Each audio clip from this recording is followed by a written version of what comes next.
Nah itu badannya itu berguna lagi. Jadi dia berbaring begitu, ya melek lalu. Tapi ya pada saat itu, sesudah itu diambil lagi roh itu, berpisah lagi.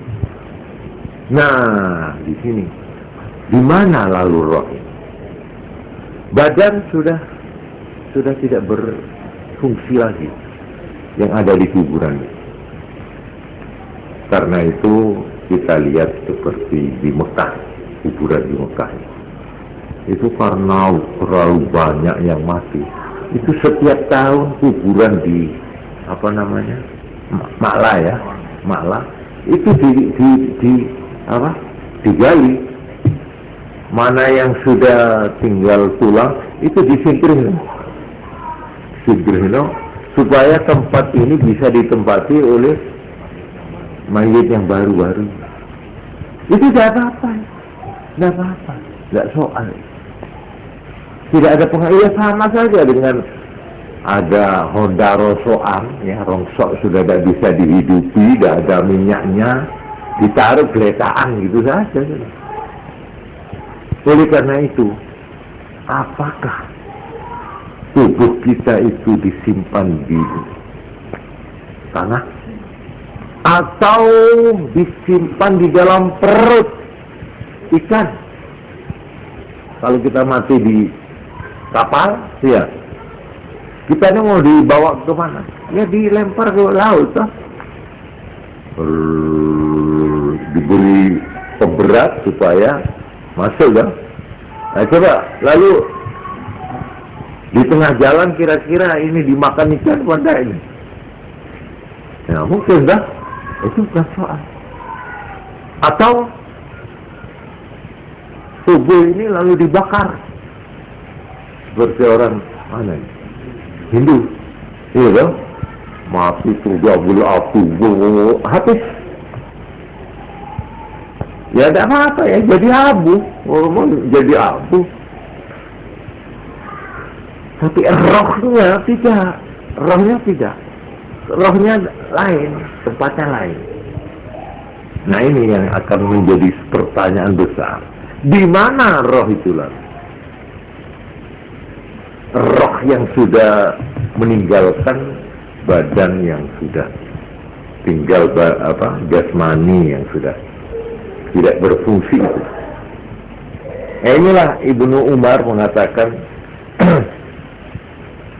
ittaqi wasbiri fa inna hadhihi al-jusad, bangkai-bangkai ini laisat bisyai, bukan apa-apa. Wa innamal arwahu indallah, rohnya di sisi Allah. Di dalam satu hadis yang lain dikatakan, la tahzani, ibu jangan bersedih, fa innal arwaha indallahi ta'ala, karena roh-roh itu ada di sisi Allah, fis sama, di sana, di langit. Wa innama hadhihi jussah, sedang ini hanyalah bangkai saja. Jadi orang yang dibunuh, orang yang dicincang, yang dipotong-potong, itu tidak menjadi soal. Sampai-sampai orang yang akhirnya jasmaninya itu hancur menjadi tanah, tulang belulangnya sudah habis, itu sampai dikatakan di dalam surat Yasin itu, ya apa itu? Wa yarami kullu fi allazi ansha awwal marrah. Ya apa sebelumnya? Ya apa itu? Surat Yasin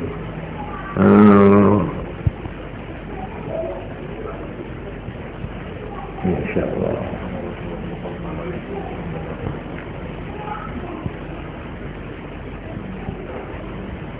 Qul yuhyiha allazi ansha'a wa hiya ramim. Ada itu. Bagaimana Allah akan membangkitkan manusia dengan badannya, padahal badannya sudah menjadi ramim, sudah seperti bubuk, sudah hancur. Dijawab di dalam Quran, qul yuhyiha alladhi ansha'aha awwala marrah. Katakan Muhammad, yang menghidupkan ini ialah Tuhan yang mengadakan ansya'ah, ya apa? Ya. Hah? Yuhyiha alladhi ansha'aha awwala marrah. Justru yang membuat dulu, yang menciptakan ini, yaitu yang akan mengembalikan. Lo artinya dulu badan ini tidak ada, iya toh? Hanya berupa janin, terus tercipta menjadi kita ini. Lo kenapa bisa itu? Asalnya tidak ada, hanya sperma saja, terus bertumbuh, akhirnya menjadi janin, terus lahir merupakan bayi. Nah, sedang ini sudah ada tulang, sudah cuma hancur. Dan mengembalikan itu lebih gampang lagi. Jadi artinya, bagaimanapun keadaan jasmani kita selama di kuburan, apakah sudah jadi abu, apakah dimakan ikan hiu, apakah terbakar, apakah di mana saja, itu bukan soal. Besok pada saat dibangkitkan dari alam kubur, diutuhkan kembali oleh Allah. Ini menurut kepercayaan Islam. Biarpun abunya itu dilempar ke laut sana yang sebagian di Banyuwangi, bawahnya ya, sebagian lagi, tetap itu besok akan dikumpulkan, lalu dibangkitkan dari alam kubur.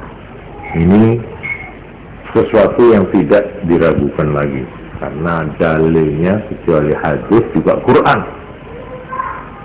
Cuma yang menjadi pertanyaan besar, lalu rohnya itu selama di alam barzah itu di mana tempatnya? Nah inilah yang di dalam hadis-hadis banyak redaksi yang satu dengan yang lain itu berbeda-beda.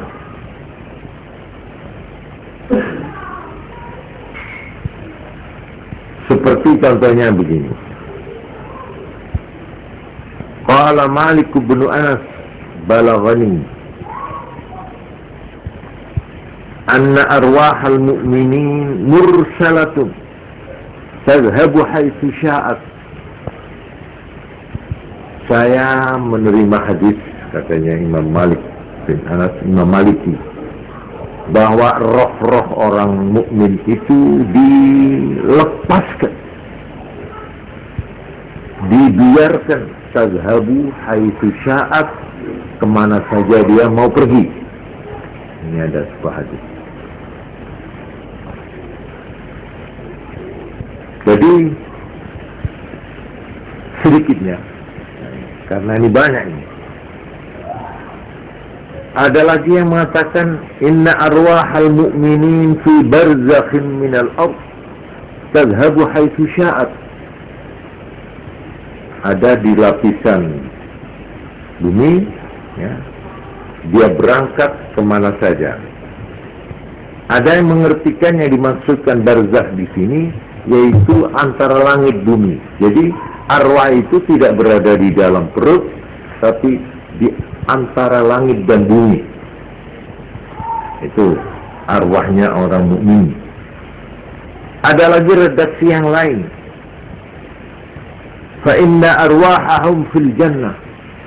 Rohnya itu berada dalam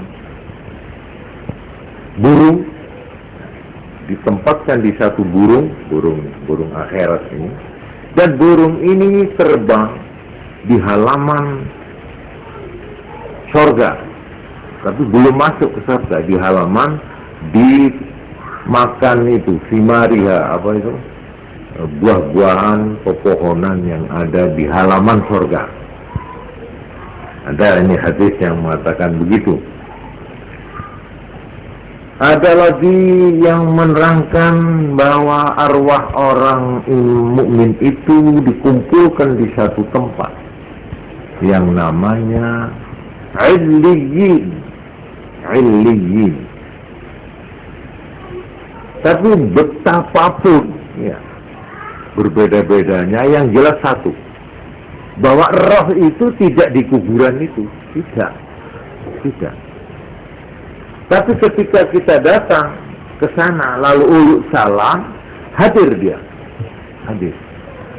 Karena itu ada hadis yang mengatakan, kalau kamu mau datang ke kuburan, datanglah hari Jumat, malam Jumat sampai asarnya Jumat. Karena semua roh itu kembali pada malam Jumat, hari Jumat sampai asar. Jadi mulai maghrib, nah itu kita bisa bertemu di kuburan sana. Roh-roh itu dikembalikan ke kuburannya. Kalau sekarang kita bermimpi atau menampak orang yang sudah mati dekat persis, ya,